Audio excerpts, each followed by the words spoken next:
আসসালামু আলাইকুম ওয়ারাহমাতুল্লাহি ওয়াবারাকাতু। আপনারা দেখছেন দিন ডায়েরি বিডি। একটি প্রশ্ন আমরা অনেকেই করি, ইসমাঈল আলাইহিসসালাম কি জানতেন তিনি নিজেই কোরবানি হবেন? হ্যাঁ, তিনি জানতেন। কেননা হজরত ইব্রাহিম আলাইহিসসালাম যখন স্বপ্নে আল্লাহর আদেশ পান, তিনি তা লুকাননি। তিনি বললেন, বাবা, আমি স্বপ্নে দেখেছি তোমাকে কোরবানি করছি। তুমি বলো, কি মত তোমার?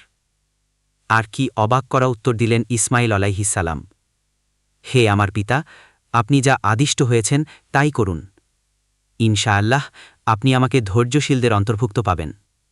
সূরা সফফাত আয়াত ১০২। না কাঁদলেন, না পালালেন, বরং নিজ হাতে গড়লেন বেঁধে রাখার দড়ি। চেয়েছিলেন যেন কোরবানির সময় হাত পা না নড়ে।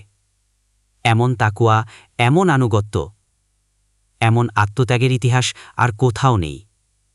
আজ আমরা কোরবানি দিই, কিন্তু কি সেই কোরবানির চেতনা আমাদের ভেতরে আছে? কোরবানি শুধু রক্ত বা গোশত নয়, আল্লাহ চেয়েছেন আমাদের তাকওয়া। ঈদ মোবারক। দিন ডায়েরি বিডির পক্ষ থেকে ভালোবাসা ও দোয়া রইল।